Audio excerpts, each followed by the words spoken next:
तो hello my dear students, आप सभी को मेरा यूट्यूब चैनल एसएमएस क्लास 10 के पे स्वागत है। तो इससे पहले वाले वीडियो में जो मैं केमिस्ट्री में पढ़ाया था संतुलित रासायनिक समीकरण किसको कहते हैं, उत्पाद प्रतिफल क्या होता है, और मैंने रासायनिक समीकरण जो होते हैं उसको संतुलित करने के लिए सिखाया था। आज मैं क्या करूंगा, जो आपका टॉपिक देख रहे हैं वो देख रहे हैं लिखा हुआ है रासायनिक अभिक्रिया को पहचानने के तरीके। हम किस किस आधार पे पहचानेंगे कि ये रासायनिक समीकरण है या रासायनिक अभिक्रिया हो रहा है। तो बाबू, जैसे किसी भी चीज में अगर कोई केमिकल उसमें डालते हैं तो वो कौन सी अभिक्रिया होती है, तो हम कैसे पहचानेंगे कि रासायनिक अभिक्रिया हो रही है। तो सबसे पहले अवस्था में उसकी अवस्था में परिवर्तन हो जाएगा। अवस्था का मतलब, जैसे सपोज आप मान लीजिए आप क्या कर रहे हो, आप मान लीजिए दूध से दही बना रहे हो ना। तो दूध पहले क्या था, दूध था, उसके बाद क्या बन गया, दही बन गया। उसकी अवस्था क्या हो गई, चेंज हो गई। उसके बाद उसके रंग में परिवर्तन भी हो जाएंगे ना। दूध से जो ही दही बना तो उसके रंग में क्या हो जाएंगे, परिवर्तन हो जाए। उसके क्या बोले बाबू, व्हाइट ही रहता है लेकिन कुछ तो परिवर्तन होता है ना। जैसे दूध रहता है तरल अवस्था में, लेकिन दही बन जाता है जम जाता है, तो उसकी क्या होगी, पूरी दिखावट भी क्या होगी, चेंज हो जाएगी। उसके बाद तापमान में परिवर्तन, उसका तापमान भी क्या होगा, टेम्परेचर भी क्या होगा, उसमें परिवर्तन होगा। गैस का उत्सर्जन, इसके माध्यम से हम पढ़ने का प्रयास करेंगे। तो यहाँ पे करा कि रासायनिक अभिक्रिया को हम चार तरीके से, चार ढंगों से क्या कर सकते हैं, पहचान सकते हैं। यानी हम चार तरीकों से पहचान सकते हैं कि रासायनिक अभिक्रिया में परिवर्तन हो रहा है। ठीक है, तो पहला जो परिवर्तन है वो अवस्था है, यानी अवस्था में परिवर्तन। तो अवस्था में परिवर्तन किसको कहते हैं, इसको लिख करके डैश देंगे, लिखेंगे अवस्था में परिवर्तन। पहला जो हो जाएगा आपका, वो हो जाएगा अवस्था में परिवर्तन। अवस्था में परिवर्तन, अवस्था में परिवर्तन लिख करके डैश देंगे। ठीक है, तो अवस्था में परिवर्तन लिखेंगे रासायनिक अभिक्रिया में,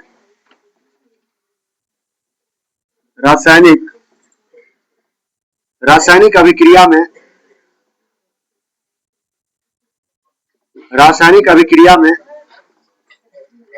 में अवस्थाओं का परिवर्तन होता है। अवस्थाओं का परिवर्तन होता है। अवस्थाओं का परिवर्तन होता है। अवस्थाओं का परिवर्तन होता है। जैसे मैग्नीशियम फीता,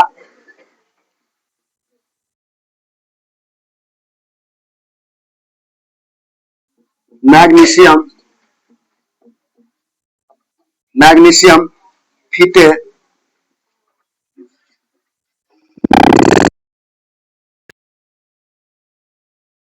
तो बर्थडे उड्डे में काटते हो ना रिबन, ठीक है, या किसी का जैसे उद्घाटन होता है उसमें रिबन काटते हैं ना कैंची से, तो वही कहा कि मैग्नीशियम फीते जिसको हम रिबन कहते हैं, रिबन को ऑक्सीजन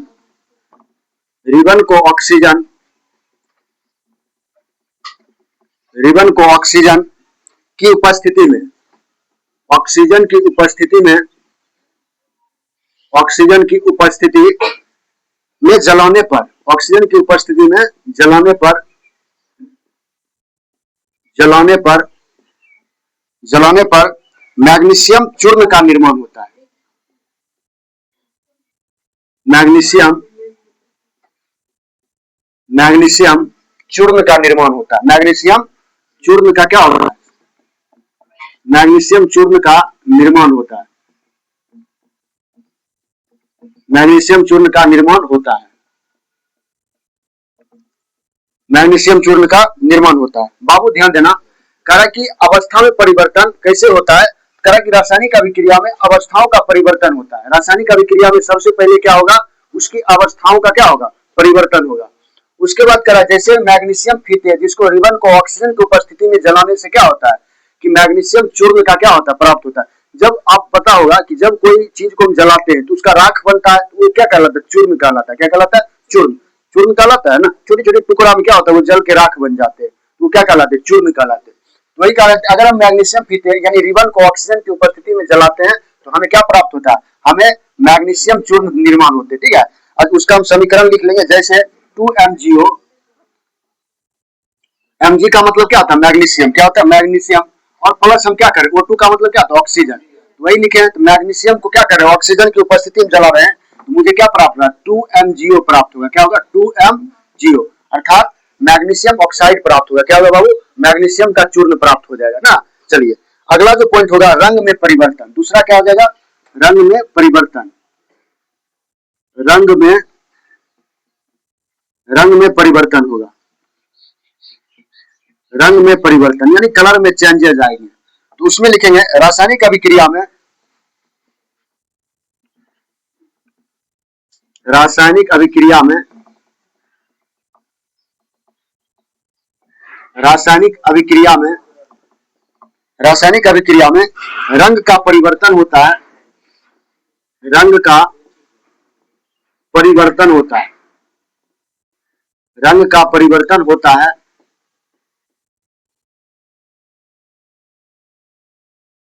का विलयन, कॉपर का सूत्र क्या होता है, Cu, copper sulphate, copper sulphate का विलयन, कॉपर सल्फेट का विलयन, कॉपर सल्फेट का विलयन, विलयन का रंग, का रंग नीला कैसा होता है बाबू, नीला, नीला होता है, परंतु नीला होता है, परंतु लोहे की, परंतु लोहे की, परंतु लोहे की, लोहे की कीले, लोहे की कील डालने पर, लोहे की कील डालने पर, लोहे की कील डालने पर उसका रंग,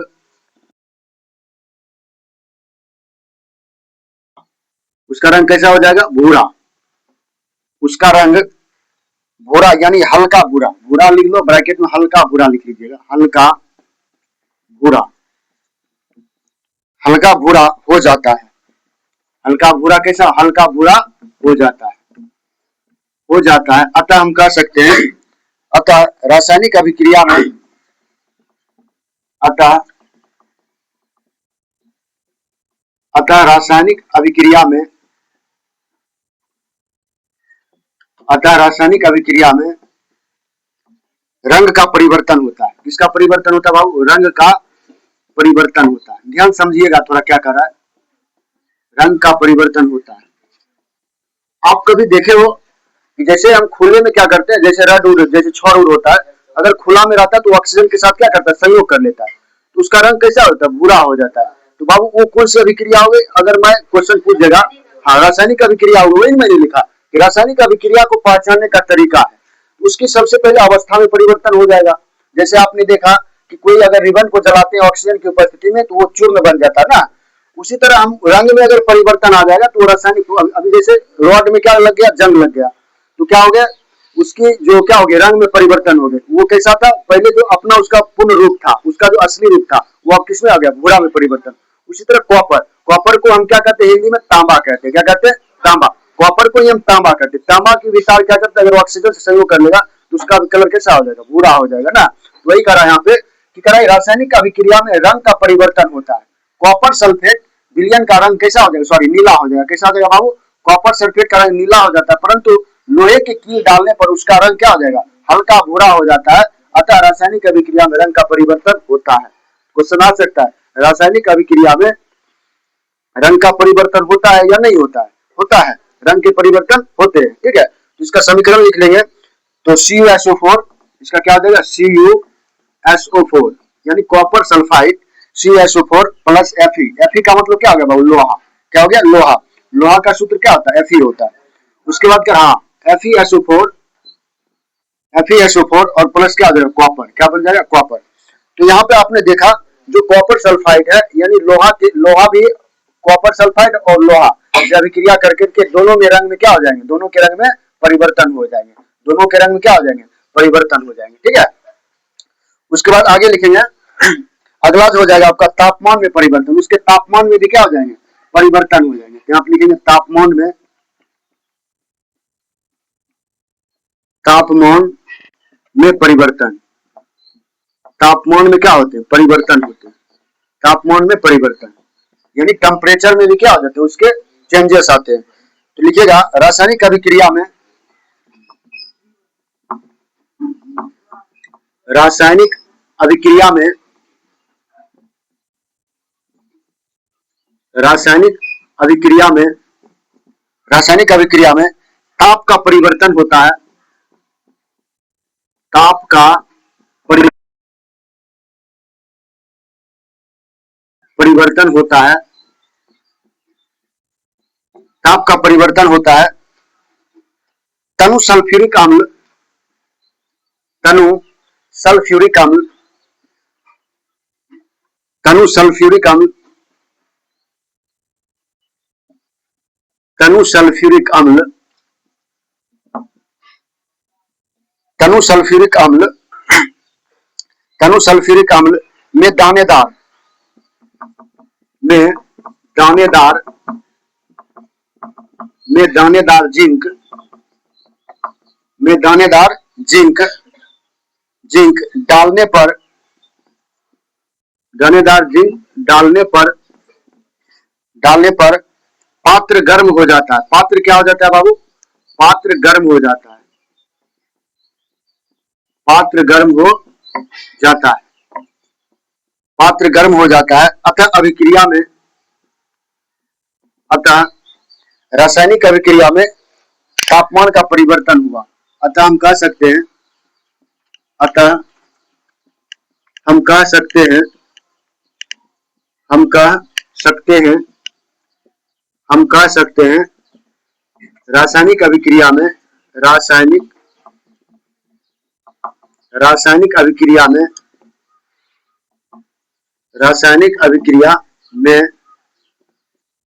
रासायनिक अभिक्रिया में तापमान का परिवर्तन हुआ। तापमान का क्या हुआ बाबू? तापमान का परिवर्तन हुआ। तापमान का क्या हुआ? परिवर्तन हुआ। ठीक है, हम कह सकते हैं तापमान का क्या हुआ? परिवर्तन हुआ। यानी समझिएगा कह कि तापमान में परिवर्तन, रासायनिक अभिक्रिया में ताप का परिवर्तन होता है। इससे हम क्या है? सहमत हैं। तनु सल्फ्यूरिक अम्ल में दानेदार जिंक, किसको बाबू? दानेदार जिंक डालने पर पात्र क्या होते हैं? यानी जिस बर्तन में दानेदार जिंक को रखेंगे वो क्या हो गया? पात्र क्या हो जाएगा? गर्म हो जाएगा। और गर्म होने से हम पता चलता है गर्म हुआ तो क्या हुआ? उसका तापमान बढ़ा तो उसकी क्या हुआ? जैसे पूर्व अवस्था में तापमान था उससे क्या हुआ? ज्यादा हो गया। हम कह सकते हैं कि रासायनिक अभिक्रिया के दौरान तापमान में भी क्या होते हैं? परिवर्तन होते हैं, तापमान में बदलाव होते हैं। ठीक है, चौथा हो जाएगा गैस का उत्सर्जन। चौथा क्या हो जाएगा बाबू? गैस का उत्सर्जन। चौथा पॉइंट लिखेंगे गैस का उत्सर्जन। गैस का उत्सर्जन। गैस का उत्सर्जन। गैस का उत्सर्जन के बारे में लिखेंगे रासायनिक अभिक्रिया में गैस का उत्सर्जन होता है। रासायनिक अभिक्रिया में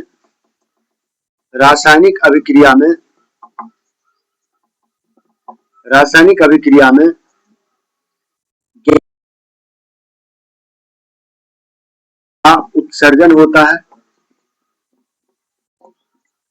गैस का उत्सर्जन होता है। गैस का उत्सर्जन होता है। तनु सल्फ्यूरिक अम्ल में तनु सल्फ्यूरिक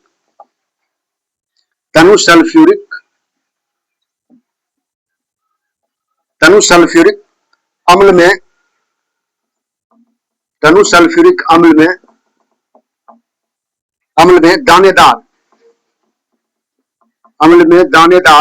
जिंक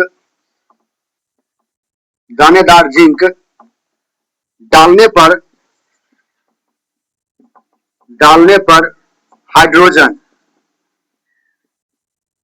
पर हाइड्रोजन गैस बाहर निकलती है। कौन सी गैस बाहर निकलती है? हाइड्रोजन गैस क्या होती है? बाहर निकलती है। हाइड्रोजन गैस बाहर निकलती है। यानी समझिएगा बाबू क्या कर रहा है? यानी कह रहा है कि गैस उत्सर्जन की अगर अभिक्रिया के दौरान देखा जाए तो रासायनिक अभिक्रिया में गैस का उत्सर्जन होता है।